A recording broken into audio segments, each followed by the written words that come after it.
où nous allons lire les 9 premiers versets.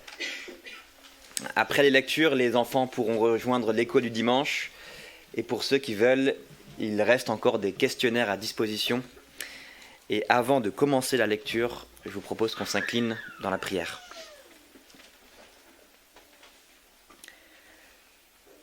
Oui, notre Dieu, notre Père, au moment de plonger nos regards dans ta merveilleuse parole, nous venons à toi te demander, Seigneur, que tu puisses ouvrir les yeux de notre cœur pour que les vérités qui seront proclamées ce matin puissent être non seulement comprises, mais aussi admirées, chéries et cherchées à être mises en pratique dans notre vie quotidienne.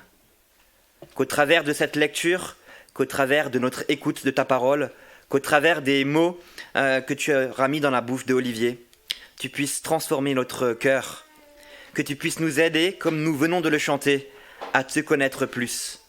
Et qu'en te connaissant davantage, cela puisse faire grandir notre amour pour toi.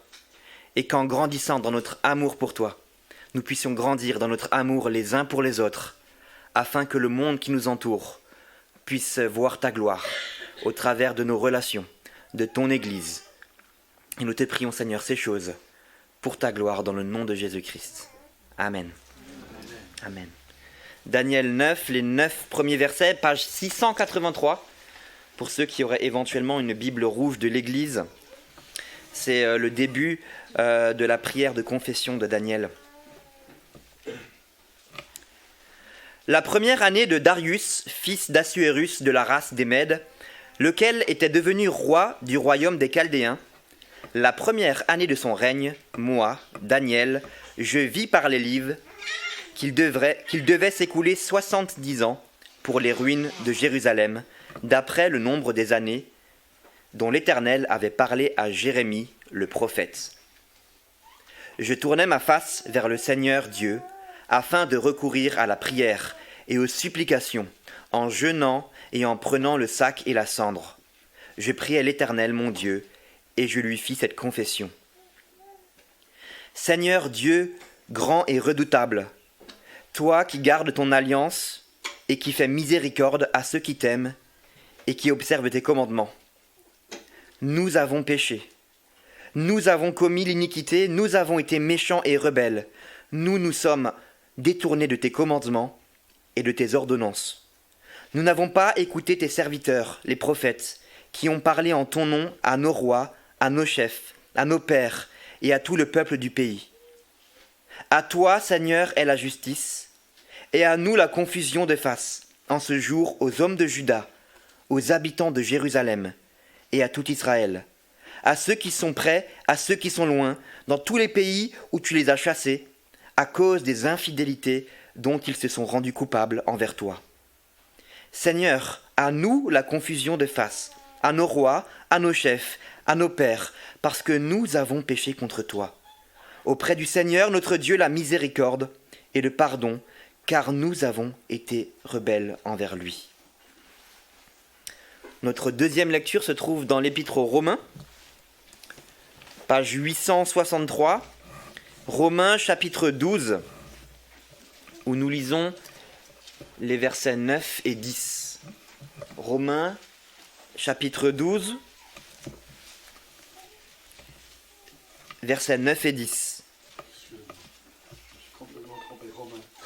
Romains 13. Ok, donc peut-être page 864. Romains 13, 8 à 10.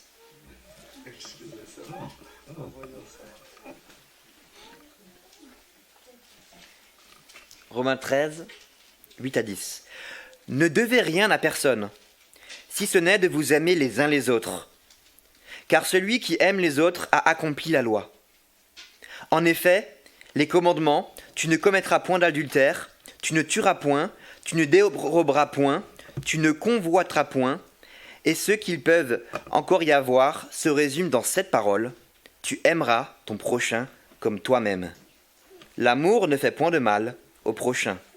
L'amour est donc l'accomplissement de la loi. Et enfin, une lecture en deux parties dans Jacques, Page 922 dans les Bibles rouges, Jacques, chapitre 4, premièrement. Jacques 4, les versets 11 et 12. Jacques, chapitre 4, les versets 11 et 12. Ne parlez point mal les uns des autres, frères. Celui qui parle mal d'un frère ou qui juge son frère parle mal de la loi et juge la loi. Or, si tu juges la loi, tu n'es pas observateur de la loi, mais tu en es juge. Un seul est législateur et juge, c'est celui qui peut sauver et perdre. Mais toi, qui es-tu qui juge le prochain ? Et normalement, sur la même page, au chapitre 5, nous lisons encore les versets 7 à 11. Chapitre 5, les versets 7 à 11. Soyez donc patients, frères, jusqu'à l'avènement du Seigneur. Voici, le laboureur attend le précieux fruit de la terre, prenant patience à son égard, jusqu'à ce qu'il ait reçu les pluies de la première et de l'arrière-saison. Vous aussi, soyez patients, affermissez vos cœurs, car l'avènement du Seigneur est proche. Ne vous plaignez pas les uns des autres, frères, afin que vous ne soyez pas jugés. Voici, le juge est à la porte. Prenez, mes frères, pour modèle de souffrance et de patience les prophètes qui ont parlé au nom du Seigneur. Voici, nous disons bienheureux ceux qui ont souffert patiemment. Vous avez entendu parler de la patience de Job, et vous avez vu la fin que le Seigneur lui accorda, car le Seigneur est plein de miséricorde et de compassion. Jusqu'ici, nos lectures dans la parole de Dieu, et je laisse toute la place à Olivier pour la prédication.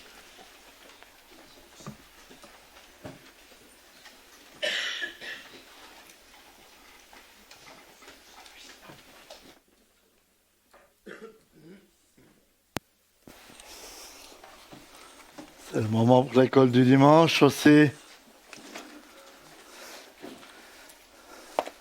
Est-ce que quelqu'un désire un questionnaire encore ? Vous pouvez lever la main.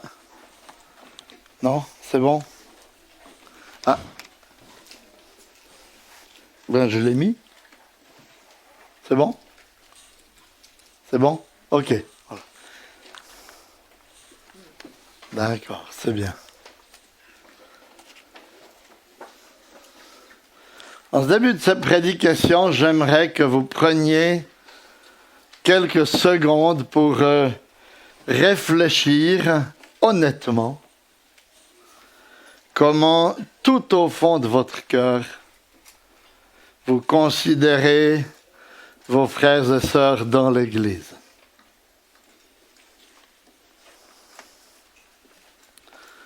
Est-ce que, comme Jean-Paul Sartre, vous seriez tenté de dire parfois « l'enfer, c'est les autres ». Ou alors sans avoir des citations aussi glorieuses d'un homme que je ne vous recommande pas tant que ça en fait. Vous trouvez au fond de votre cœur que les autres sont plus souvent une source d'amertume et de déception que de reconnaissance et d'encouragement.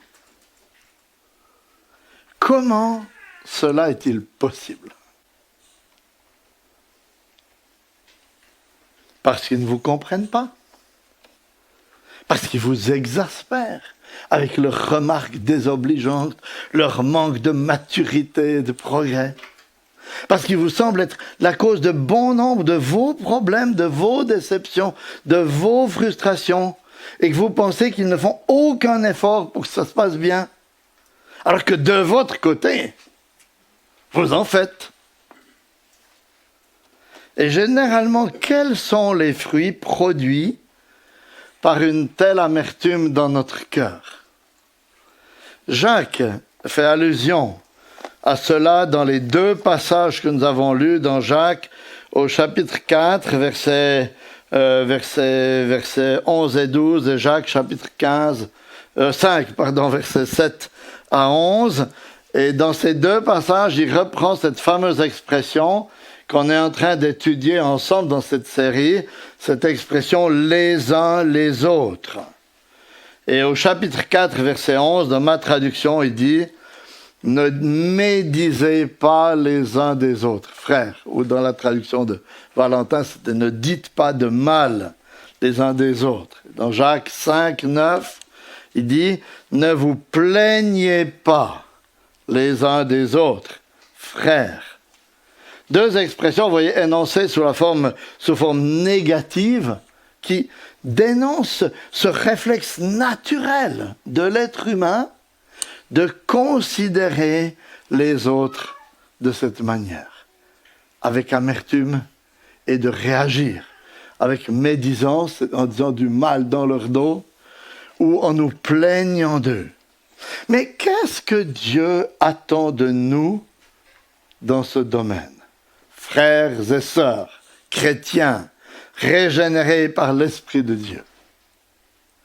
Ce que Dieu attend de nous, c'est qu'au lieu de médire et de nous plaindre les uns des autres, nous apprenions à nous apprécier les uns les autres. Malgré nos différences, nos imperfections. C'est pourquoi j'ai décidé, puis aussi pour maintenir le parallélisme dans ma série avec des expressions positives chaque fois, d'intituler cette prédication, qui est l'avant-dernière dans ma série de prédications, Apprécions-nous les uns les autres. Apprécions-nous les uns les autres. Et je crois que ces deux passages de Jacques, qui est une lettre écrite dans un contexte de souffrance, dans un contexte de difficulté dans l'Église, dans les relations entre les riches, les pauvres, pour arriver à se comprendre, Jacques nous donne 4 clés pour apprendre à nous apprécier les uns les autres, malgré toutes les raisons que nous aurions de ne pas le faire. Et ces 4 clés formeront les 4 points de ma prédication ce matin. Je commence toutes par « souvenez-vous ». 4 choses à nous rappeler si nous voulons apprendre à nous apprécier les uns les autres. Première chose, Jacques 4, versets 11 et 12. « Souvenez-vous du but de la loi ». Qu'est-ce qui se passe en général lorsque je commence à médire d'un frère ou d'une sœur? Et je ne vous jette pas la balle, je suis spécialiste dans le domaine aussi, donc ça nous arrive à tous. Qu'est-ce qui se passe en général? C'est que je fais passer ces comportements, ces paroles, ces attitudes au crible de la loi de Dieu. Et qu'est-ce que je découvre lorsque je fais ça? Qu'il est bien loin de la perfection. Et alors je pense que cela me donne le droit de le critiquer, de médire sur lui, puisqu'il est bien loin de la perfection de la loi de Dieu. Mais que nous apprend Jacques ici dans ces versets 11 à 12? Regardez, verset 11 d'abord. « Ne médisez pas les uns des autres, frères.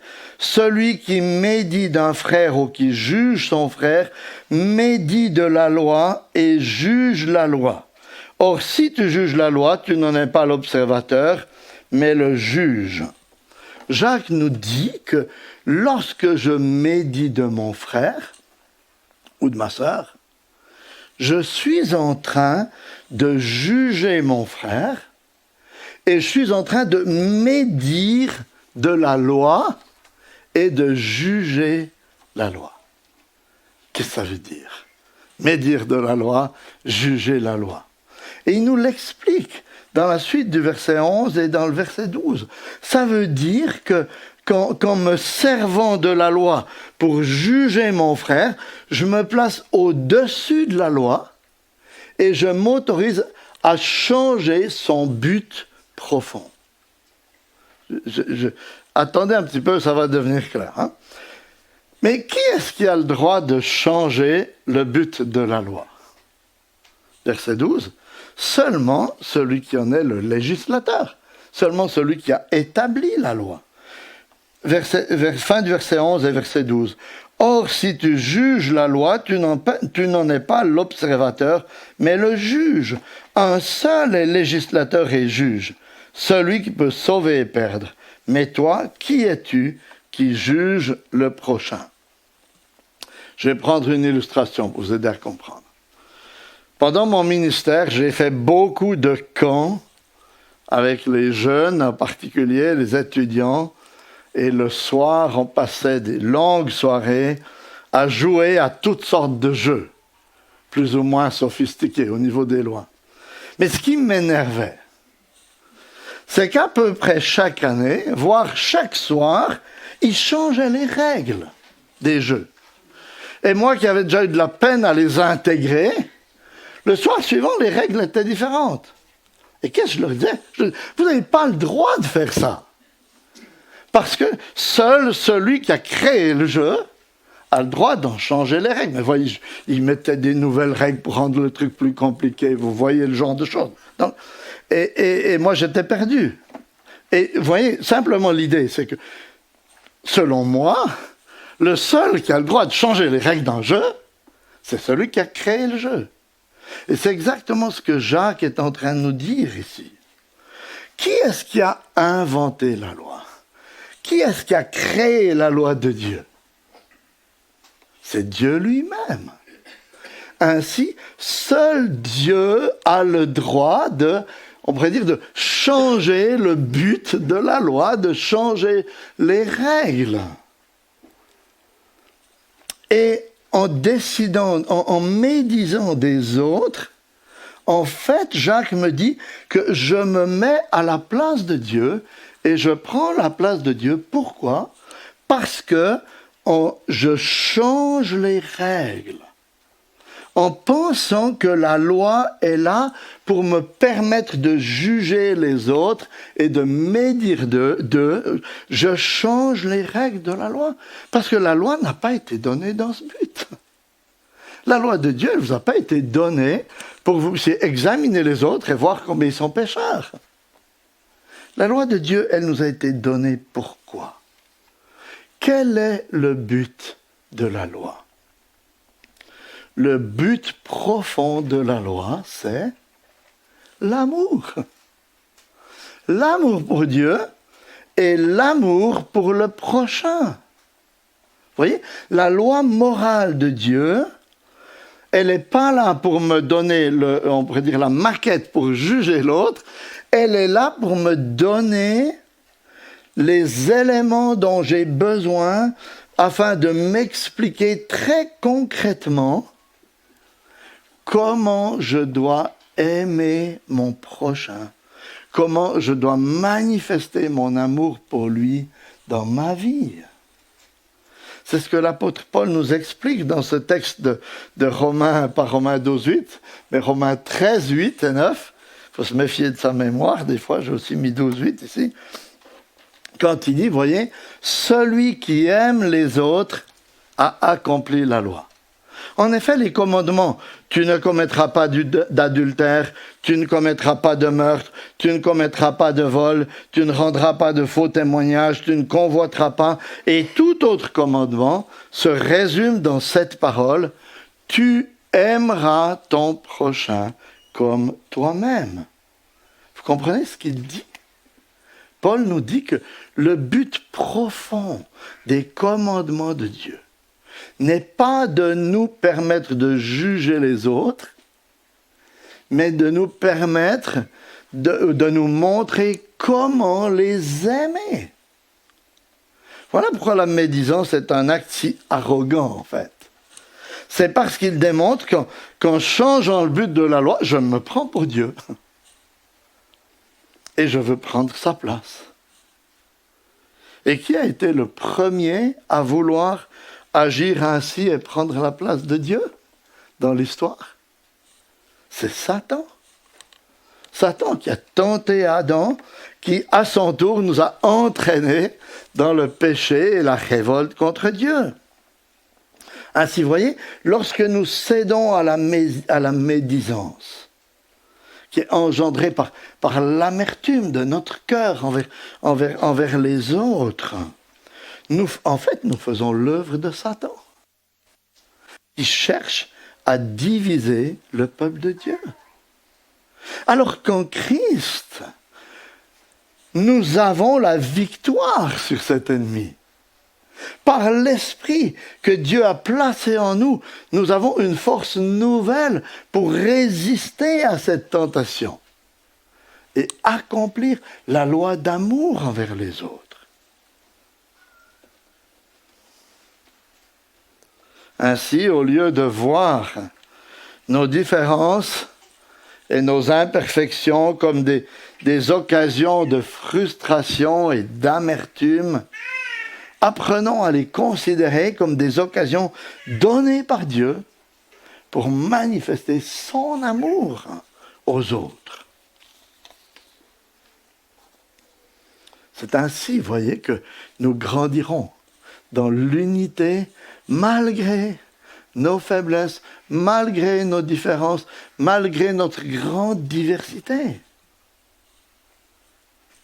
Souvenez-vous du but de la loi. Deuxièmement, et on passe au chapitre 5 maintenant, souvenez-vous du moment de la récolte. Versets 7 à 9. Dans ces 3 versets, il y a un mot qui revient 3 fois.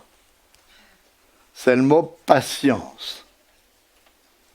À quoi est-ce que le mot patience fait référence? Dans ce contexte, en fait, il fait référence au temps dans lequel nous vivons, qui est le temps de la patience de Dieu. 2 Pierre 3, 9 nous dit « Il ne retarde pas l'accomplissement de sa promesse, comme quelques-uns le pensent, mais il use de patience envers vous, car il ne veut pas qu'aucun périsse, mais que tous arrivent à la repentance. » Et il parle ici à des chrétiens. Dieu use de patience envers les chrétiens pour qu'ils arrivent à la repentance, pour qu'ils grandissent dans leur foi, pour qu'ils mûrissent dans leur foi. Et que fait Dieu pendant ce temps de sa patience? Il nous prépare à l'avènement du Seigneur. C'est une expression qui revient 2 fois dans ces 3 versets, qui fait référence en fait au retour de Jésus. Et comment est-ce que Dieu nous prépare au retour de Jésus? En utilisant chaque circonstance et chacun de nos frères et sœurs pour nous transformer et nous rendre plus semblables à Jésus-Christ. C'est ce que le texte bien connu de Romains 8, 28 et 29 nous rappelle en fait. Nous savons du reste que toute chose, on pourrait aussi dire toute personne, concourt au bien de ceux qui aiment Dieu, de ceux qui sont appelés selon son dessein. Car ceux qu'il a connus d'avance, il les a aussi prédestinés, écoutez, à être semblables à l'image de son Fils, afin que son Fils fût le premier-né d'un grand nombre, fût le premier-né entre plusieurs frères. Ainsi, voyez, ce temps de la patience dans lequel nous vivons est un temps réservé au progrès, réservé à la croissance dans la grâce, dans l'attente du Seigneur. Ce qui sous-entend qu'il s'agit d'un temps de difficulté, il s'agit d'un temps d'apprentissage, d'un temps de frustration, dans l'attente de la récolte. C'est ce que souligne l'illustration du laboureur qui est employé au verset 7. Regardez, milieu du verset 7, il dit « Voici que le laboureur attend le précieux fruit de la terre, plein de patience à son égard, jusqu'à ce qu'elle ait reçu les pluies de la première et de l'arrière-saison. » Que doit faire le laboureur s'il veut voir le fruit précieux de la terre et en jouir, le manger? Attendre. Attendre avec patience que la semence ait reçu les pluies du printemps et les pluies de l'automne avant de récolter. Et c'est qu'après ça qu'il peut récolter les fruits. Alors qu'est-ce que Jacques veut nous enseigner sur nos relations réciproques par ce moyen? C'est que lorsqu'aujourd'hui j'attends des autres qu'ils aient atteint la perfection, qui ne me dérangent plus, et que je refuse de m'investir davantage dans la relation, peut-être sous prétexte que j'ai déjà fait assez d'efforts, je me trompe sur le temps dans lequel nous vivons. Parce que les efforts seront finis quand la récolte aura lieu. Mais tant que la récolte n'a pas lieu, on est dans le temps de la patience et dans le temps des efforts et des progrès. Et vous ne pensez pas que Dieu, qui est parfait, doit être beaucoup plus blessé, offensé, outragé que vous, quand l'un ou l'autre est encore tellement imparfait? Et malgré cela, que fait-il? Alors qu'on mériterait son jugement immédiat, il patiente. Il patiente encore, rempli d'espoir, pour que nous progressions, nous venions à la repentance et nous grandissions dans notre foi jusqu'au moment de la récolte. Alors au lieu de nous plaindre des autres, apprenons à notre tour à refléter cette patience de Dieu dans nos relations les uns avec les autres, à les apprécier malgré les frustrations et les souffrances qu'ils nous occasionnent, à les considérer comme des moyens que Dieu utilise dans sa souveraine providence, souvent de façon complètement incompréhensible, pour nous préparer à la récolte, nous transformer pour le jour où nous rencontrerons le Seigneur Jésus. Et sachant cela, regardons nos frères et sœurs avec des yeux pleins d'espérance, parce que Dieu est aussi en train de les façonner comme il est en train de nous façonner. Souvenez-vous du but de la loi. Souvenez-vous du moment de la récolte. Et troisièmement, souvenez-vous des témoins qui nous ont précédés. Verset 10 et le début du verset 11. Prenez, mes frères, pour modèle de souffrance et de patience, les prophètes qui ont parlé au nom du Seigneur. Voici, nous disons, bienheureux ceux qui ont tenu ferme. Vous avez entendu parler de la fermeté de Job, et vous avez vu la fin que le Seigneur lui accorda. À votre avis, pourquoi est-ce que les influenceuses et influenceurs sur Internet ont tant de succès? C'est parce que dans la vie, on recherche des modèles. On recherche tous des modèles auxquels s'identifier. Et Jacques nous dit que avant Internet même, il y avait aussi des influenceurs. Des influenceurs dans la parole de Dieu. Des influenceurs dès l'Ancien Testament. Des modèles à imiter. Des modèles auxquels nous identifier. Des modèles de personnes qui ont été patientes dans la souffrance, patientes malgré les personnes et les circonstances hostiles auxquelles ils ont dû faire face. Alors, quels sont vos influenceurs, vos influenceuses?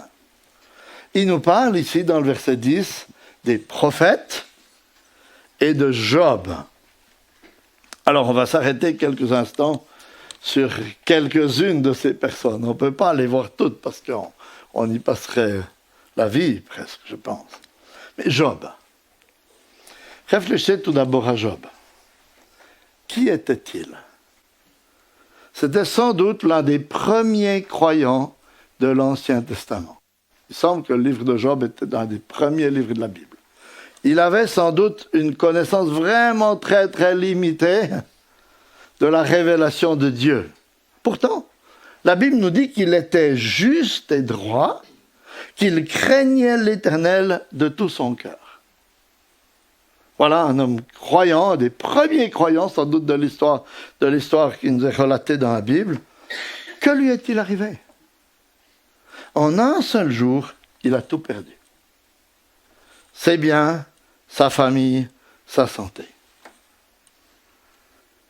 Et qu'est-ce qu'il a dit lorsque son épouse l'a encouragé à maudire Dieu suite à de telles catastrophes?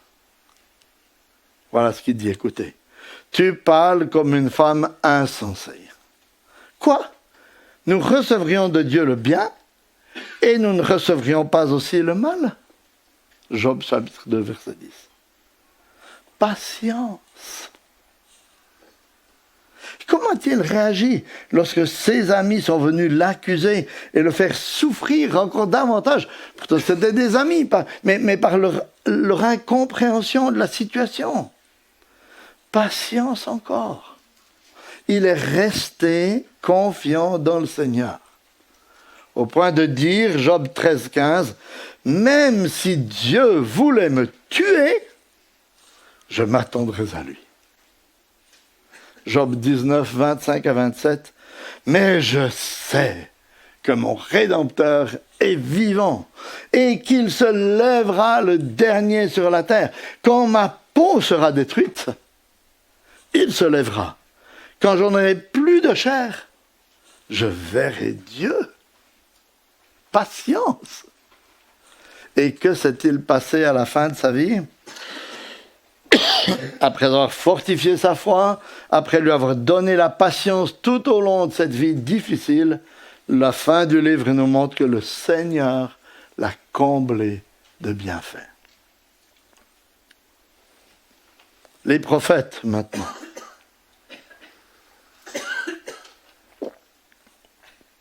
On n'a pas le temps de les voir tous, mais on va juste voir quelques personnages de l'Ancien Testament et je vous invite à poursuivre cette méditation à la lumière de ce que je vous aurais donné sur d'autres personnages de l'Ancien Testament. Moïse. Voilà un homme qui a décidé de sacrifier toute la richesse et le prestige de la cour du Pharaon pour s'identifier au peuple méprisé des esclaves d'Israël. Un jour, il tue un Égyptien qui est en train de malmener un Israélite. Il s'identifie au peuple de Dieu. Et que se passe-t-il le jour suivant? Deux Israélites qui se querellent et que Moïse vient séparer lui disent « Qui t'a établi juge sur nous? Veux-tu me tuer comme tu as tué cet Égyptien ?» Exode 2, 14. Quelle est la suite de l'histoire? Incompris de ses frères, auxquels il veut s'identifier, Moïse passe 40 ans dans le désert de Madian. Patience. Puis il revient. Cette fois, Dieu l'utilise pour faire sortir le peuple d'Israël de l'esclavage en Égypte. Mais est-ce que c'est facile? Non. À de nombreuses reprises, le peuple maugré se plaint, se révolte contre lui, veut retourner en Égypte. Et qu'est-ce que cela a provoqué chez Moïse? Patience. Petit à petit, au travers, ses souffrances l'ont transformé. Au point que dans le livre des Nombres, au chapitre 12, verset 3, il est écrit, écoutez, Nombres 12, 3, « Or Moïse était un homme fort patient, plus qu'aucun homme sur la face de la terre. » Comment est-ce qu'il est devenu patient? Mais par toutes les situations d'impatience qu'il a vécues. Ésaïe. C'est un prophète qui a prêché la parole de Dieu au peuple. Toute sa vie a été affectée par son message, puisque même le prénom de ses fils était un message de Dieu pour le peuple. Et pas un message très glorieux. Et ça devait être une opprobre pour ses fils, qu'ils étaient à la maternelle, s'appelait Maher Shalalashbaz. C'était pas tout facile à porter, vous voyez. vite au butin, je ne sais plus exactement, en proie au butin, bref. Que s'est-il passé avec Moïse avec Ésaïe, pardon. Plus il prêchait, et plus le peuple se détournait de Dieu. Pourtant, quand on lit son livre, on découvre que c'est l'un des plus clairs de tout l'Ancien Testament dans la proclamation de l'Évangile, au point que certains ont appelé le livre du prophète Ésaïe le 5e Évangile, tant il est clair dans l'annonce de la venue de Jésus. Et qu'est-ce qu'il a fait? Patience. Il a continué de prêcher pendant plus de 50 ans ce même message, jusqu'à ce que le peuple, selon la tradition, le fasse taire, sans doute le sciant en deux, après l'avoir enfilé dans un tronc d'arbre creux. Ça, c'est Ésaïe. Patience. Daniel. Voilà un prophète qui a accompagné le peuple de Juda quasiment pendant tout le temps de son exil à Babylone. On le trouve comme déporté alors qu'il était un jeune homme au début de son livre de Daniel. Et on découvre qu'il est toujours là, à Babylone, environ 70 ans plus tard, à la cour de Darius, le roi du Nouvel Empire. C'est le chapitre 9, verset 1 qu'on a lu tout à l'heure. Et que fait-il ? Il s'adresse à Dieu dans la prière et il réclame l'accomplissement des promesses faites par le prophète Jérémie, qu'après 70 ans d'exil, Dieu allait manifester sa grâce à son peuple et l'amener à revenir en Israël. Et comment se comporte-t-il pendant toutes ces années, 70 ans, dans deux empires païens, avec des lois iniques, avec des chefs hostiles envers lui? Patience.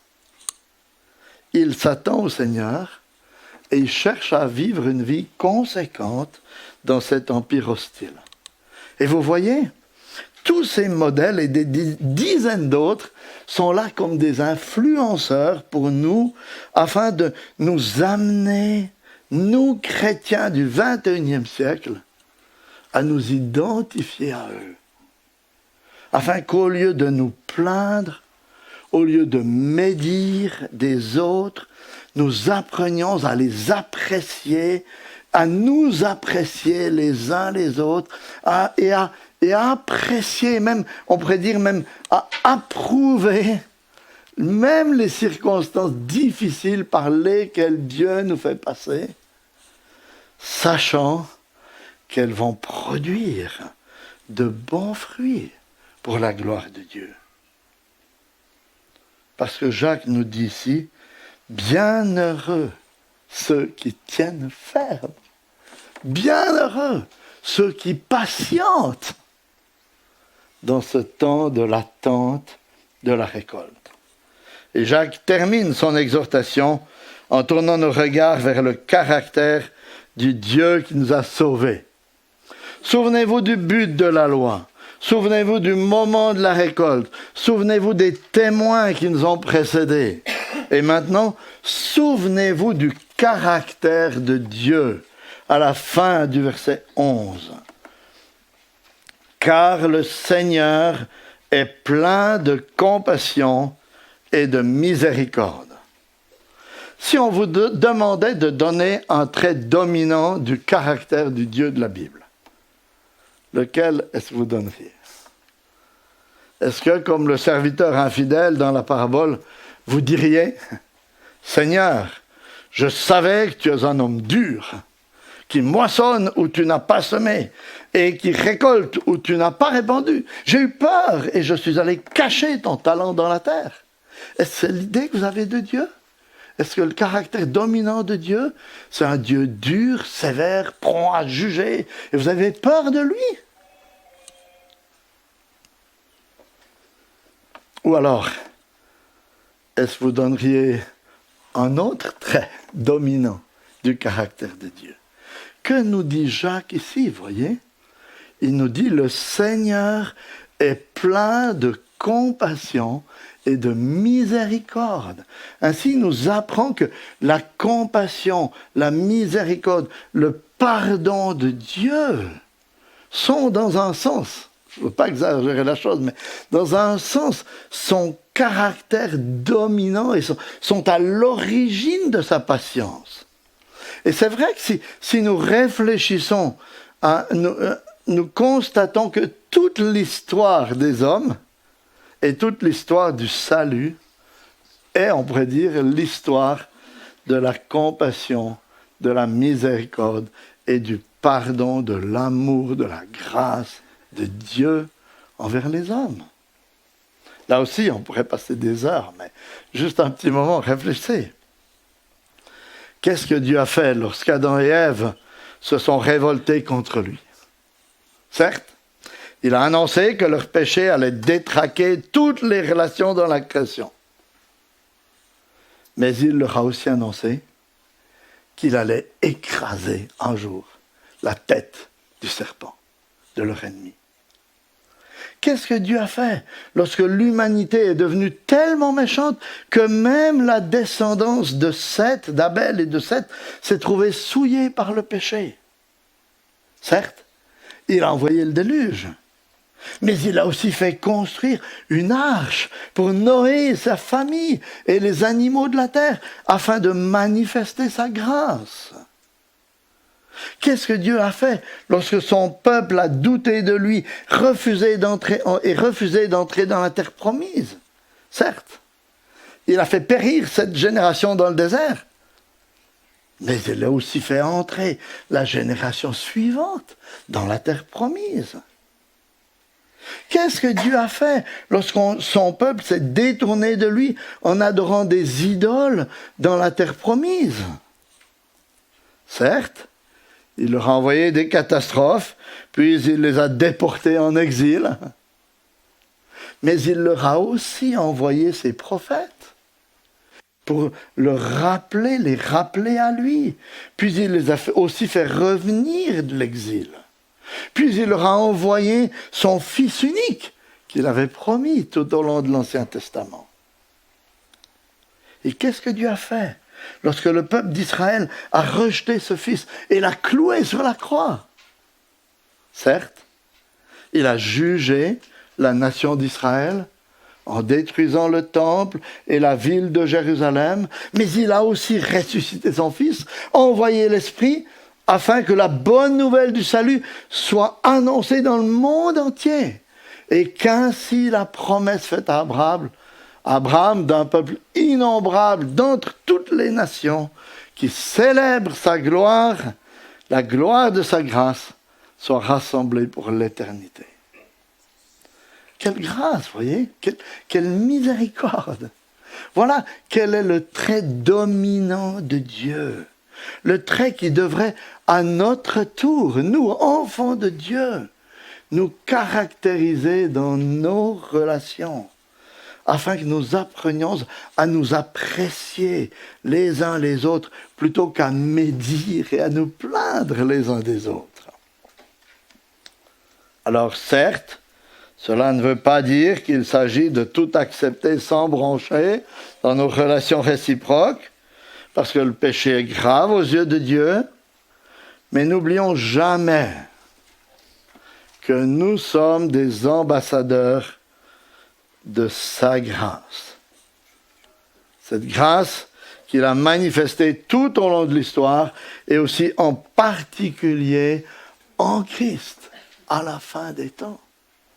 Cette grâce par laquelle il vous a transformé, il vous a fait devenir enfant de Dieu si vous croyez en lui. Et qu'ainsi, voyez, ce Dieu de grâce qui vous a transformés nous dirige, qui nous reprenne, qui nous conduise, qui nous fortifie dans nos relations fraternelles, afin que nous apprenions à apprécier nos frères et sœurs pour la gloire de Dieu et pour notre plus grand bien. Nous préparer pour son retour, en nous rendant conformes au caractère parfait de son Fils. Alors que conscients de cela, nous démontrions de mieux en mieux, de plus en plus, dans nos relations, la patience de Dieu et l'appréciation les uns des autres, malgré, c'est clair, les difficultés que nos relations fraternelles représentent. Que le Seigneur nous vienne en aide dans cette marche. Amen.